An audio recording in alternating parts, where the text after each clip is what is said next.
senator representing Lagos East. But part of what I have done is to actually do, before bringing this motion to the floor, is to do what I describe as a needs assessment of my district, so as to know the pains of my people and understand the peculiarities of the environment. So as I speak to you, this needs assessment has been done. And for those who also are quite familiar with the demography of my district, it's a district of close to about 4.5 million inhabitants. And so in doing the needs assessment, part of what has been done, or what was done, was to do a survey that involved almost about over close to 800 people within the district. And so basic needs that are very, very important to their lives came out of the survey. And one of the critical things that came out is the urgent need to fix the roads linking Ikorodu, Shagamu. And for those who are familiar with that road, that's a very, very, very important commercial road along that axis. It's a road that leads you to other parts of the country. And it's also a corridor whereby you find a lot of economic activities going on.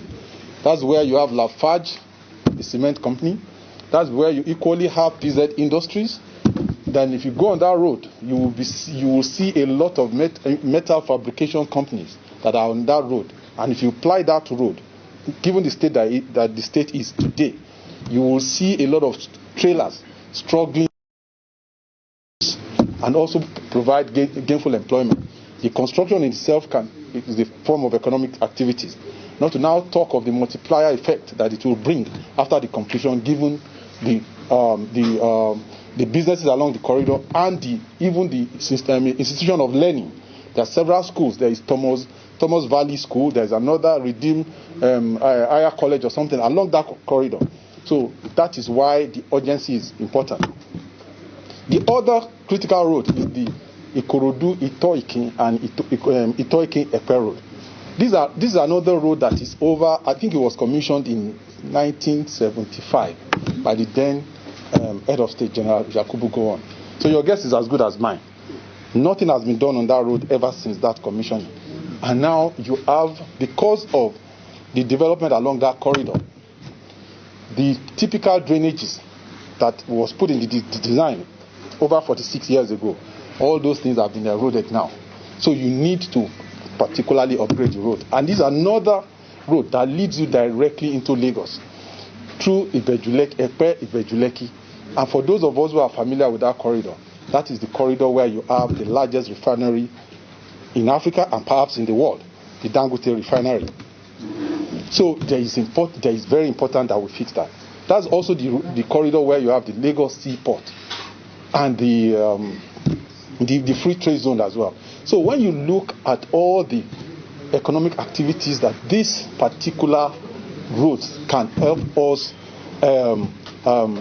improve upon, in terms of ease of doing business, in terms of also creating employment for our youth, I mean, I think that your guess is as good as mine on the need for the urgency to fix this road. Maybe I should pause at this point. Yes. That we still have to explore with the federal government. So the first step is let the owner of the road, those roads are owned by federal government today, is an option. But you see, it's an option that can also still play out at the back end. Meaning, when you have fixed the road, you can decide to now recover your money through a PPP arrangement. So it's not as if it's completely overlooked. It's not. What is desirable at this point in time, particularly in a situation whereby the contract has already been awarded. In case of Shagamu Ikorodu Road, you have got, it's since been awarded, 24% of the job has been done. What you need to do is complete it.